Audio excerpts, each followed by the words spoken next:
Good afternoon, Engineer Sudweste. So, here is my sample problem regarding Module 3, Basic Principles of Aerodynamics. So, my problem will tackle two areas within the module. So firstly, it's all about calculating the speed of sound and the relationship between Mach number, temperature, density, and pressure. So let's start. The question is, a fighter jet is flying at 1,000 km per hour through still air having a pressure of 8 Newton per centimeter squared and temperature of -6 degrees Celsius. Wind velocity may be taken as 0.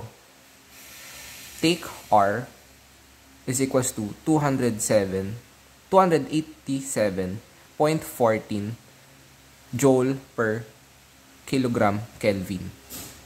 Calculate the speed of sound, Mach number, pressure, temperature, and density of air at stagnation point located at the nose of the jet.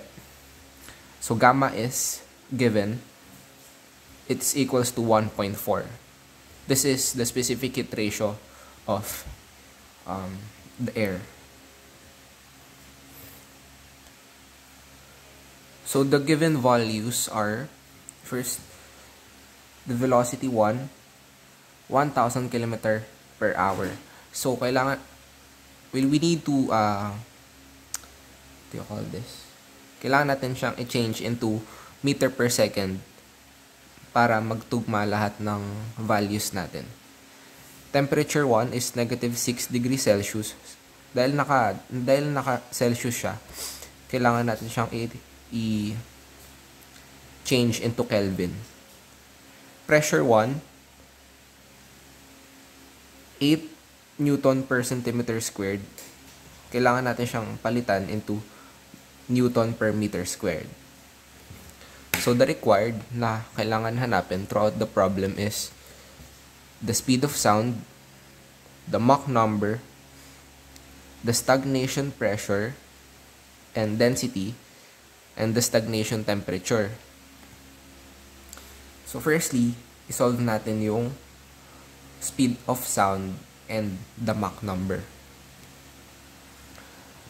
So for the speed of sound, the formula would be the square root of gamma R and the T1. So itatranspose natin yung mga values. It's equals to the gamma 1.4 and the given specific gas constant, which is 287.14 times the temperature 1, the 267 Kelvin. So pag in-input natin yung value sa calculator, ang lalabas na speed of sound natin is 327.6 meter per second. So since nakuha na natin yung speed of sound, madali na nating makukuha yung Mach number. Since ang formula for the Mach number is M is equals to V1 over the speed of sound, or A. So itatranspose natin yung mga variables na given. So M1 is equals to the V1, which is yung from kilometers per hour, papalitan natin siya into meter per second. So 1,000 times 5/18 over the speed of sound, 327.6. So isolve natin yan. Ang lalabas is, ang speed of sound ng problem is 0.848 Mach. So yun yung Mach number niya, 0.848. Now, since nakuha na yung speed of sound and yung Mach number, kukunin naman natin yung mga remaining variables na kailangan kunin, which is the stagnation pressure, stagnation density, and the stagnation temperature. So for the stagnation pressure, ang formula niya is stagnation pressure is equals to P1, then times natin siya sa 1 plus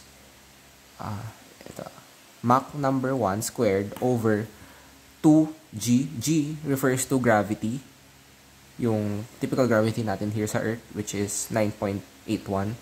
Then raised to gamma minus 1. Then i-raise pa natin siya into gamma over gamma minus 1. So pag tinranspose na, pag nilagyan natin lahat ng values, ito po siya. Ito yung kinalabasan. Ito. Yan. Yan. Tinranspose lang natin yung pressure 1, which is ito. Mach number, squared siya. The gravity, then the gamma, the specific heat ratio. Yan. Tapos, pag sinolve natin yan using the scientific calculator, ito yung lalabas. The stagnation pressure is equals to 18.29 times 10 raised to 4 Newton per meter squared. Punta naman tayo on solving the stagnation temperature. So, dito, ilalaruin mo lang yung formula para makuha yung temperature. So, ang magiging formula niya is ito. So, papalitan mo lang siya T1, then mapapalit lang tong yung gamma dito kanina, naging 1 na lang. So, yun lang yung major difference niya sa formula niya dun sa pressure.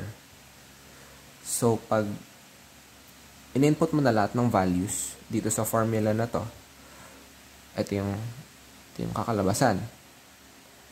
And, pag sinolve mo na siya using cycle, ang magiging sagot natin for the stagnation temperature is it's equals to 481.94 Kelvin.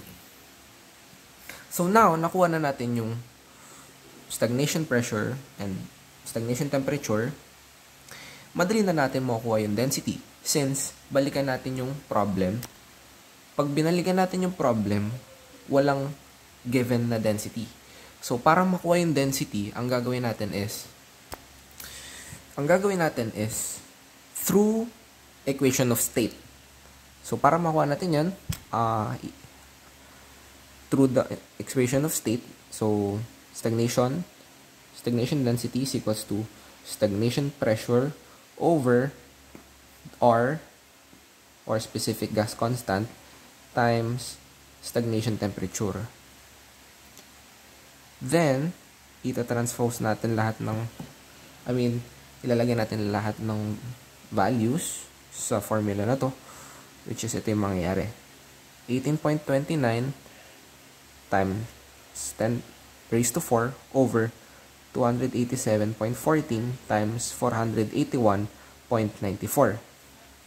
So, dahil dyan, makuha natin yung stagnation density, which is equal to 1.32 kilogram over cubic meter. Thank you very much, sir. And good day.